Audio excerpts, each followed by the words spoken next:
नमस्कार, मैं प्रांशी राठौर और आप देख रहे हैं नेक्स्ट 9 न्यूज। यूपी की सियासत इन दिनों चर्चा का विषय मैनपुरी लोकसभा सीट, खतौली और रामपुर में जो चुनाव हुए हैं उसके चलते चर्चा का विषय बनी हुई है। इंतजार है कि 8 दिसंबर के दिन जो नतीजे सामने आएंगे उन नतीजों में आखिरकार कौन सी पार्टी बाजी मारती हुई देखी जाएगी, भारतीय जनता पार्टी या फिर समाजवादी पार्टी। आपको बता दें कि साल 1996 से लेकर अब तक समाजवादी पार्टी मैनपुरी में जीत हासिल करती हुई नजर आई है। ऐसे में देखा जाए तो सपा प्रत्याशी डिंपल यादव, वहीं दूसरी ही तरफ बीजेपी की तरफ से उम्मीदवार हैं रघुराज सिंह शाक्य, और दोनों के बीच तगड़ी भिड़ंत देखने को मिली। और इस बीच यहां पर आपको यह भी बता दें कि 5 दिसंबर के दिन जो मतदान हुए थे, मतदान प्रक्रिया सुबह 7 बजे से शुरू हुई थी और शाम 6 बजे तक चली थी।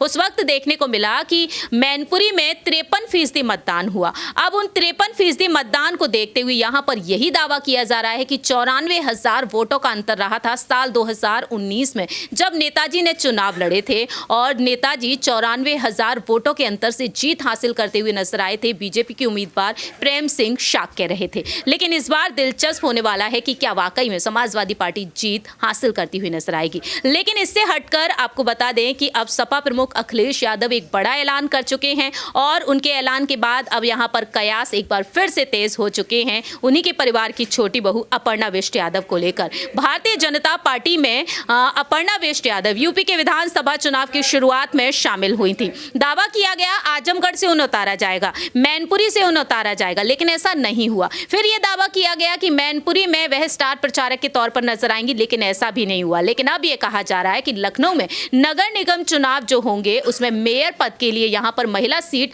आरक्षित होने की चर्चा की जा रही है। ऐसे में देखा जाए तो अपर्णा बिष्ट यादव को क्या बीजेपी की तरफ से मैदान में उतारा जा सकता है, इसी पर चर्चा करेंगे। हमारे साथ मौजूद है हमारे सहयोगी दीपक, जिनसे हम जानना चाहेंगे कि आखिरकार उनकी क्या कुछ राय प्रतिक्रिया है। दरअसल आपको बता दें कि अखिलेश यादव ने हाल ही में ऐलान किया है नगर निकाय चुनाव को लेकर। शिवपाल सिंह यादव पहले ही ऐलान कर चुके हैं कि बीजेपी और यहां पर सपा के खिलाफ वह नगर निकाय चुनाव में उनकी पार्टी उतरेगी और चुनाव लड़ेंगे, यानी कि अलग होकर। बेशक शिवपाल सिंह यादव इस वक्त सपा के समर्थन में है, लेकिन अखिलेश ने साफ तौर पर ऐलान कर दिया नगर निगम चुनाव को लेकर, नगर निकाय चुनाव को लेकर। हाल ही में वह कन्नौज पहुंचे। कन्नौज पहुंचकर उन्होंने साफ तौर पर कह दिया कि नगर निकाय चुनाव में साइकिल के निशान पर अपने प्रत्याशी को वह मैदान में उतारेंगे। बीजेपी जिसने यहां पर 14 नगर निगमों वार्डों पर जीत हासिल की है, और ऐसे में अब देखा जाए हर जगह पर कूड़े का ढेर देखने को मिल रहा है, अंबार लगा हुआ है, ये शिकायतें उन्होंने की हैं। ऐसे में दीपक, आपको क्या लगता है, नगर निकाय चुनाव में यहां पर सपा की तरफ से प्रत्याशी घोषित किया जाएगा, वहीं दूसरी ही तरफ यहां पर प्रसपा की तरफ से भी आदित्य यादव साफ तौर पर कह चुके जैसा उनके पिता चाहेंगे वैसा होगा। तीसरा यहां पर आता है अपर्णा बिष्ट यादव को लेकर ऑप्शन। तो आपको क्या लगता है अपर्णा को लेकर? देखिए, यहाँ पर अपर्णा यादव की चर्चा चले तो उत्तर प्रदेश की अगर राजनीति की बात करें तो उत्तर प्रदेश की राजनीति में विधानसभा, लोकसभा, नगर निकाय तीनों ही अगर फॉर्मेट में देखा जाए तो सीटें बहुत है। यहाँ पर अपॉर्चुनिटी बहुत होती है हर नेता के लिए। लोकसभा की सीटें ज़्यादा है, विधानसभा की सीटें ज़्यादा है, और यहाँ से सबसे ज़्यादा देश के प्रधानमंत्री निकले हैं, देश के कई बड़े नेता यहाँ से निकले हैं। तो सबकी नज़रें उत्तर प्रदेश की राजनीतिक सियासत पर रहती है। अगर अपर्णा यादव की चर्चा हो रही है तो चर्चा इस वजह से हो रही है क्योंकि अपर्णा ने विधानसभा चुनाव से कुछ ही महीनों पहले बीजेपी का हाथ थामा था सपा का साथ छोड़ते हुए। ऐसे कुछ शिवपाल सिंह यादव भी कर रहे थे, लेकिन शिवपाल सिंह यादव को मुलायम सिंह यादव ने अपने साथ रखा क्योंकि उनको पता था कि चाचा शिवपाल क्या कर सकते और क्या नहीं। तो अपर्णा पर शायद इतना भरोसा नहीं था, इसलिए उनको आज़ाद पंछी की तरह उड़ने दिया। अब बात आ रही है नगर निकाय चुनाव में मेयर बनाने की बात की, तो जनता के बीच जिस तरीके से सोशल मीडिया अकाउंट पर अगर जाएं, अपर्णा यादव के जनता के बीच जिस तरीके से सक्रिय हुए, किसी जागरण में, किसी शादी समारोह में जा रही हैं, लोगों के बीच बनी हुई है, वो लगातार यहीं पर ये कोशिश कर रही है कि लोगों के साथ जुड़ाव रखे। तो ये उनकी एक कोशिश है, और अगर बीजेपी उनको कोई मौका देती तो मैनपुरी से अच्छा मौका शायद ही यहाँ पर अपॉर्चुनिटी आती है अपर्णा यादव के लिए, क्योंकि यहाँ तो यादव परिवार का एक अच्छा खासा गढ़ था। अपर्णा को लेकर लोग ज़्यादा उत्सुक थे कि उनको क्या जिम्मेदारी मिलती है। शाक्य समाज बहुत, अगर देखा जाए, यादव परिवार के खिलाफ मात खाता ही नजर आया जब भी मुलायम और शाक्य की यहाँ पर बात हुई है इस सीट पर।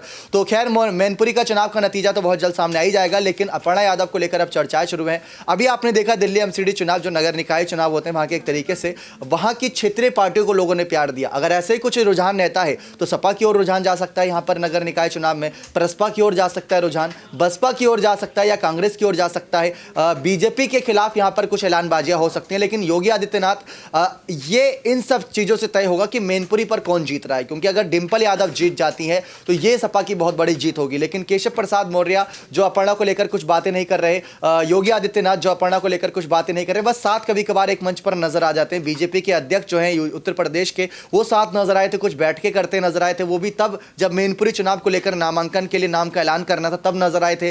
लेकिन वहीं से कयास लगाना शुरू हुए कि नगर निकाय चुनाव के लिए उनको आगे किया जाएगा। तो नगर निकाय चुनाव भी बहुत इंपॉर्टेंट है बीजेपी के और सपा के और साथ ही साथ प्रसपा के राष्ट्रीय स्तर बनने की पार्टी के नजरिए से। लेकिन अगर अपर्णा यादव जैसा परिवार का सदस्य ही यहां पर सामने खड़ा होगा तो समझ लीजिए अखिलेश के लिए सबसे बड़ी मुश्किल होंगी, क्योंकि अखिलेश का साथ छोड़कर कई सारे विधायक समर्थक प्रसपा में गए, प्रसपा से भी जो परेशान हुए वो बीजेपी में गए। तो बीजेपी के पास सबसे ज्यादा यहां पर कह सकते हैं सपा और प्रसपा के अच्छे खासे यहां पर एक्सपीरियंस वाले नेता हैं, तो वहां पर वो एक्सपीरियंस झोंकेंगे तो उसका फायदा बीजेपी को मिलेगा। जैसे हम महाराष्ट्र में देख रहे हैं कि शिंदे का फायदा उठा रहे हैं बीजेपी वाले, ऐसा कई नेताओं का कहना है। तो ये एक बड़ा खेल वहां बनना है।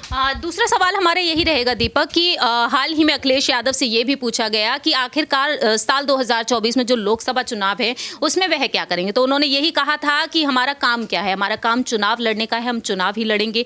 लेकिन इस बार वह चुनाव वहां से लड़ेंगे जहां से उन्होंने शुरुआत की थी अपने राजनीतिक करियर की, यानी कि कन्नौज से। कन्नौज से ही उन्होंने अपनी पत्नी को पहली बार मैदान में उतारा था, यानी कि डिंपल यादव को। और अब देखा जाए तो क्या यहाँ पर अब बीजेपी को लेकर यही रणनीतियां देखने को मिल सकती हैं, क्योंकि आजमगढ़ से यहाँ पर डिंपल यादव को उतारने की बात कही जा रही थी उसी वक्त बीजेपी की तरफ से अपर्णा को लेकर। तो क्या आपको वाकई में लगता है, अखिलेश यादव तो पहले ही साफ तौर पर कह चुके कि कन्नौज से वह उतरने वाले हैं, तो साल 2024 में अपर्णा को आगे किया जा सकता है या फिर अभी से उन्हें आगे करके चलेगी बीजेपी? देखिए बीजेपी की रणनीति साफ नजर आती है, वो यादव वर्सेस यादव परिवारवाद में नहीं फंसना चाहेगी। परिवारवाद से हटकर वो कुछ बड़े ऐलान करेगी राजनीतिक तौर पर जिसका फायदा बीजेपी को ही मिलेगा। अगर चाहते तो यहाँ पर मैनपुरी पर स्टार प्रचारक तो बना ही सकते थे अपर्णा को, लेकिन उन्होंने वो भी गलती नहीं करी, क्योंकि वो खुद ही वहां पर परिवारवाद का मुद्दा उठा रहे हैं। तो ऐसी सीट पर तो खैर नहीं उतारेंगे जहां पर पहले से यादव परिवार का टैग हो, वहां पर कुछ अलग करना चाहेंगे जिससे 10-15 साल के लिए उनका राजनीतिक करियर वहां पर सेफ हो जाए। तो ये एक बड़ी रणनीति हो सकती है। दूसरा रणनीति ये हो सकता है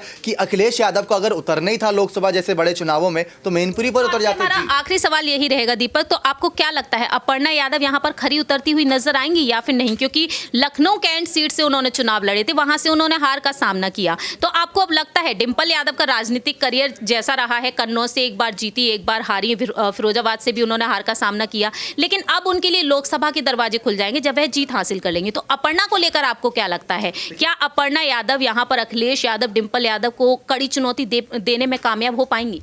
ये डिपेंड करता है बीजेपी के स्टार प्रचारकों की लिस्ट पर, और अखिलेश अगर सामने है तो अखिलेश के समर्थन में कितने लोग होंगे वहां पर डिपेंड करता है। वैसे अगर अखिलेश और अपर्णा की जंग होगी तो अखिलेश की जीत लाजमी सी बात नजर आएगी। बहुत बहुत शुक्रिया दीपक।